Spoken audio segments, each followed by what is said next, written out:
Hello, hello, and welcome to educating about run workouts. So first of all, thank you for jumping on board. And so I'm going to try to keep this as brief as I can, but you could generally find most of this stuff on Google Docs, but I just figured it would be really good to have a PDF if you guys ever need anything to look back at things. Or if you ever need to go back to the video will be up on YouTube later on, blah, blah, blah. So educating about running workouts, there's the man, Usain Bolt, and we do bring up, I talk about him because we talk about his cadence. So first of all, if you ever need to get a hold of me, you know where I'm at, jen@jenrulon.com. You have my calendar, you also have my number, so please don't hesitate to reach out and contact me. So what we're going to do is we're going to sort of break down the run workouts and just sort of talk about what a lot of this stuff is all about. So we'll talk about cadence. We'll talk about figuring out your baseline with the VDOT that I use with the gentleman that put it together. His name is Jack Daniels, not the drink. We're going to talk about easy runs. We're going to talk about threshold runs. We're going to talk about tempo/interval runs. We're going to talk about fartlek runs, yay, and then long runs, and then your basic Garmin knowledge. So some of it's going to be somewhat of a review from the bike stuff, but it's good to see the specific when it comes to the runs. So let's talk about cadence.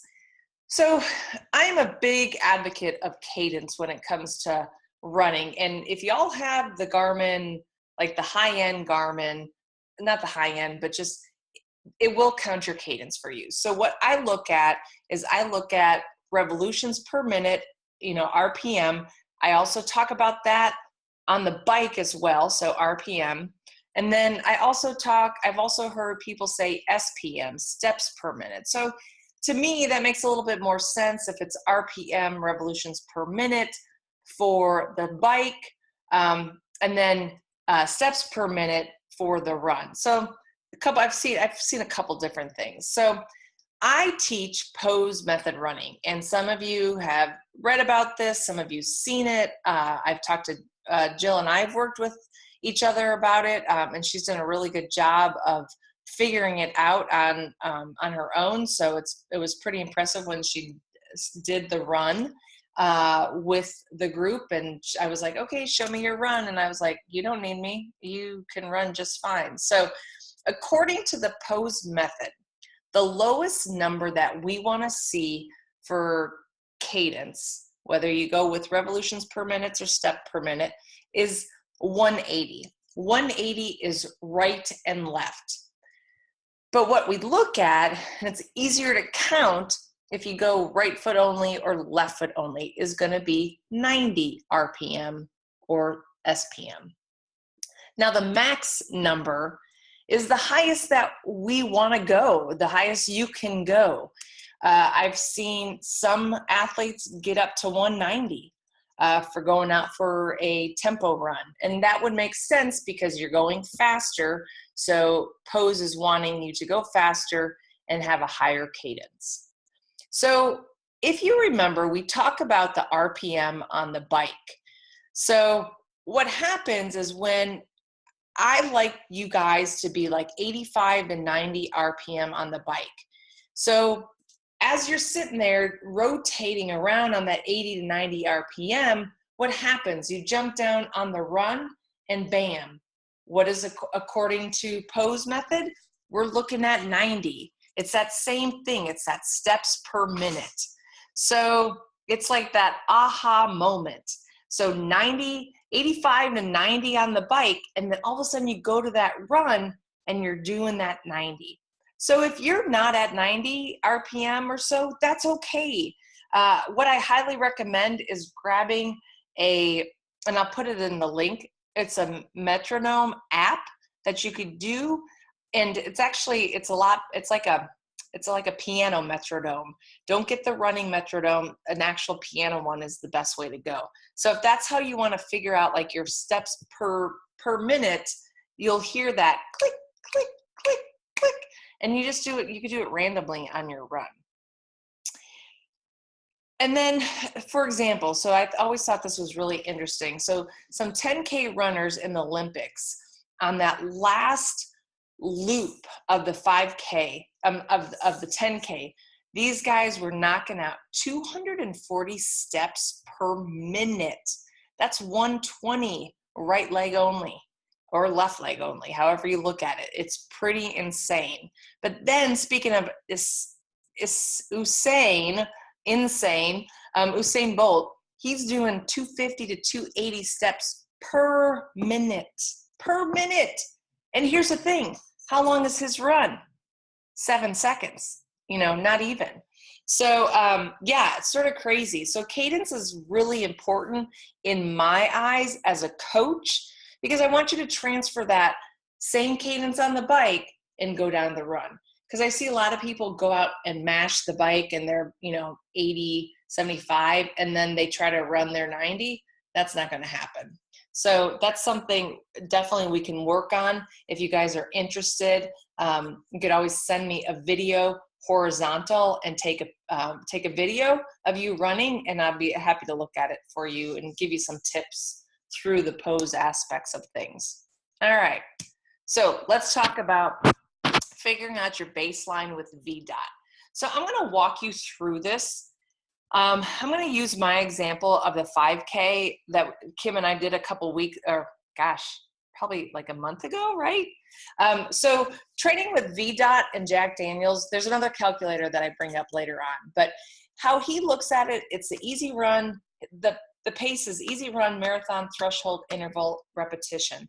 I don't always go with the repetitions because that's going really specific. So here, let's go over here. I believe I need to share this with y'all. Hold on, I gotta go to the website. There we go.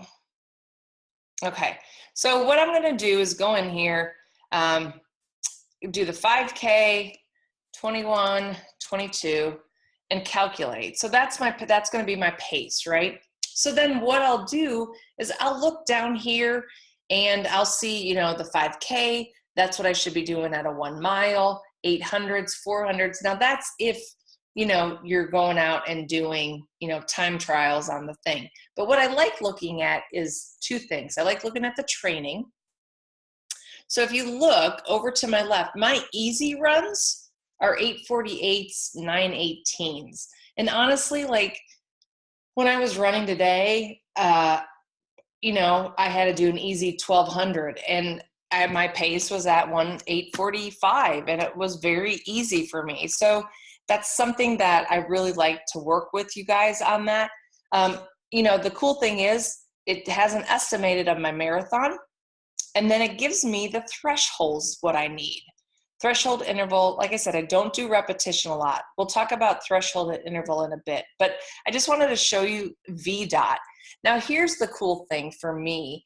What I realized is when I did a 5K or a half marathon, and I liked it how he has equivalent.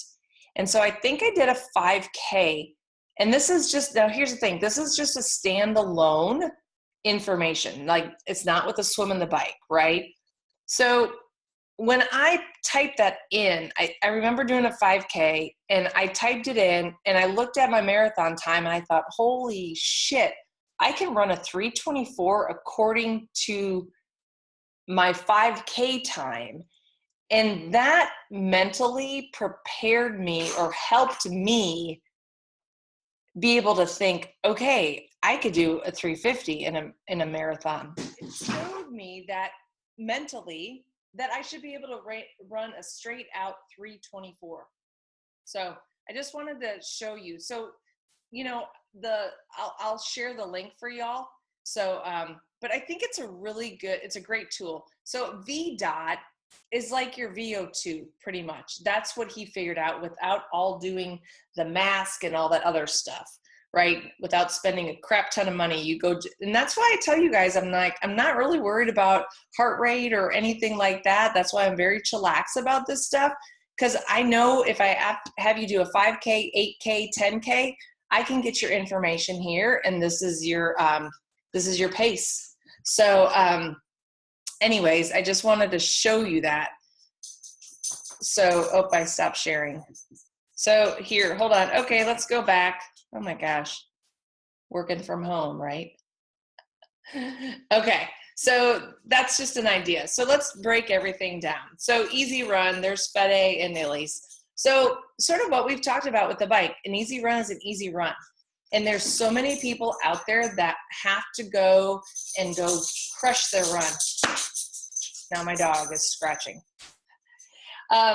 If you don't use a watch on these runs, I think it's perfect. I think if you know a route for 30 minutes, then bam, just go do that route. Don't wear your watch.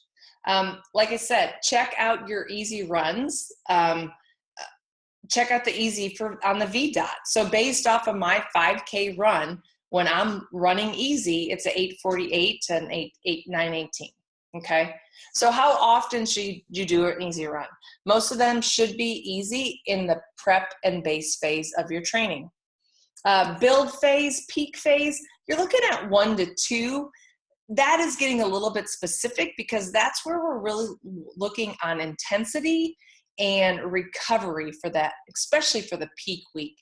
Race week, I like to see 1 easy and then usually 1 run with like pickups or like a little fartlek, and we'll talk about that.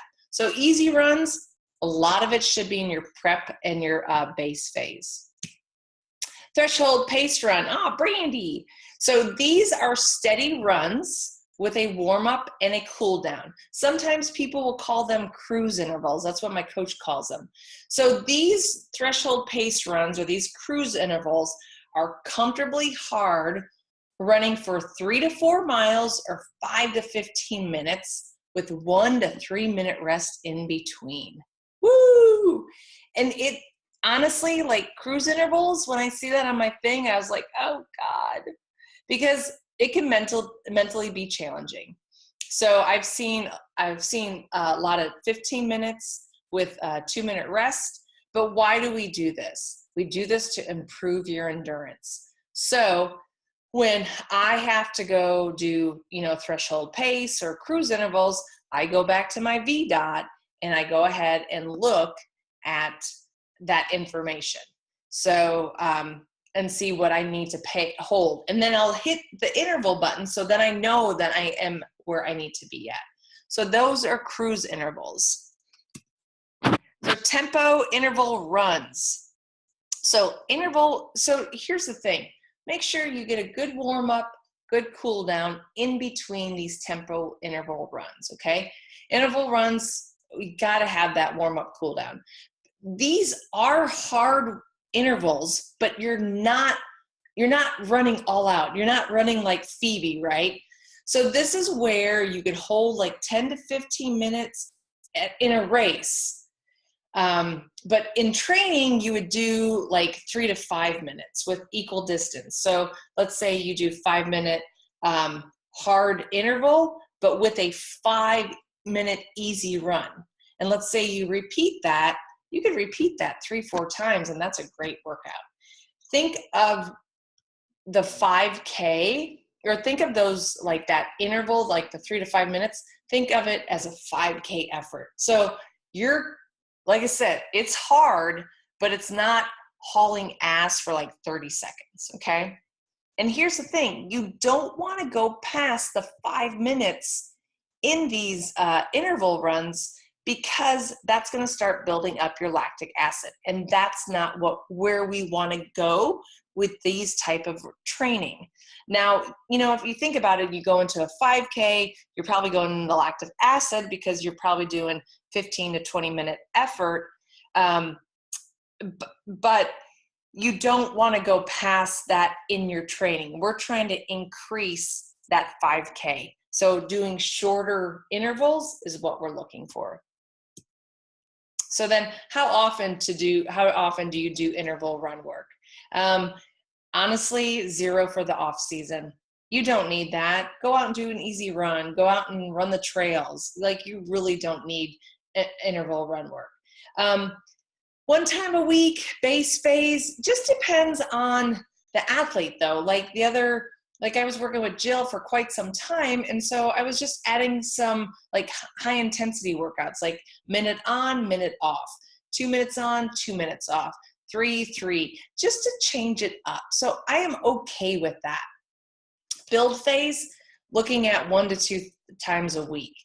So let's say, for example, if you're getting ready for a half Ironman, because it's this weekend, you're looking at probably 2 times a week, and then that easy run. So 1 easy, and then 1 just basic interval work. And then the third run that you do is going to be your longer run with maybe some interval work in between. Okay. That easy might be coming off the bike on a brick. And then peak phase, 2 to 3 times a week for peak, but they're short and they're intense. That's the key for the interval work. But once again, it's all going to depend on the athlete and what they're training for. I'm not going to have Kim go out and do 3 interval run sessions for the sprint triathlon, this weekend. That's not the right thing to do. So, and this picture is on Alihi Drive. Actually, it's right in front of our hotel or condo. I didn't take it though.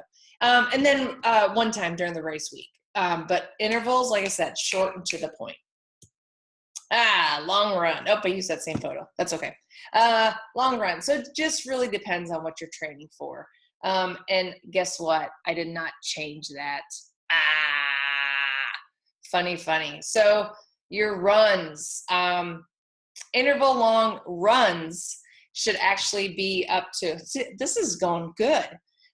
Should be up to, Ironman long runs, honestly, 2:30 to 3 hours. That's all you need. And I don't, me, I don't go by mileage. 70.3 longer runs, depends on the athlete, 145 to 215 for runs. Olympic, I'm looking at 45 to an hour. If you think you might go a little bit longer on your run, maybe I'll bump it up to 75. And then sprint, looking at the longest is 45. I'd say the top of the top would be about 60. So I guess I'll have to change that for the PDF.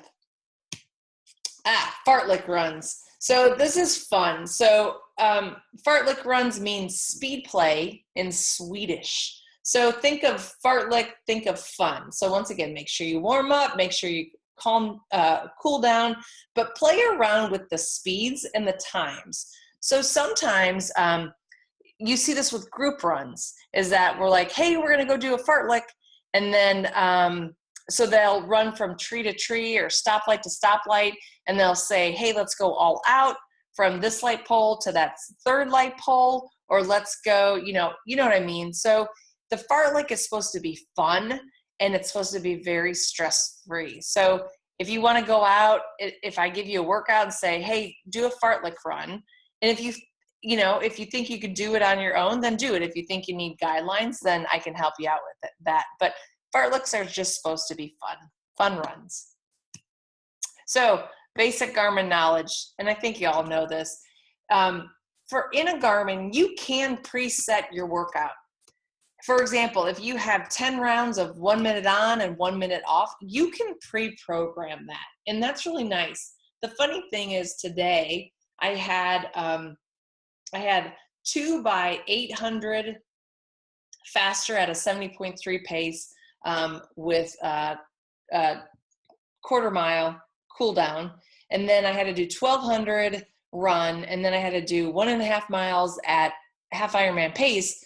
And I couldn't program that. Like, that was too complicated. I'm sure I can, but I was just like, no. But you can preset that. So then you don't have to sit there and constantly look at your watch thinking, oh my God, did I miss it? Oh, I missed it. It's 1:05. I got to take it off at 1 and blah, blah, blah. So it's really nice. And then if you did not preset it, remember the interval button is your friend and mine. I love seeing that data because that's what really shows me if you're knocking out that workout or not. And last but not least, rule on rules for running. We know that. So make sure your run has a purpose. If you see a workout that I give you and you think, well, what's the point of this run? You know, like maybe after you had 3 runs that week, you know, just, you know, it's like, oh, I'm doing some interval work. Okay, that makes sense. You know, some of you, I give you guys optional runs or optional workouts, and that's exactly what they are. They are optional. When my coach gives me optional, I'm like, peace out. I'm all about, like, if I've done two workouts that day, I'm like, no, I'm good. I don't need to do any more. It's funny how I am like that. So that's why I give you guys optional. I don't feel like you have to do them. Something else, work on that cadence. If you're not at that 90 plus, that's okay. We're going to get you there, or I like to get you there. That would be ideal. And, you know, if you need to use the, what do you call it? The metronome on your phone, there's a couple other tools that you could use for that 90 cadence. And you don't have to have it on all the time, because that beep, beep, beep can get really annoying.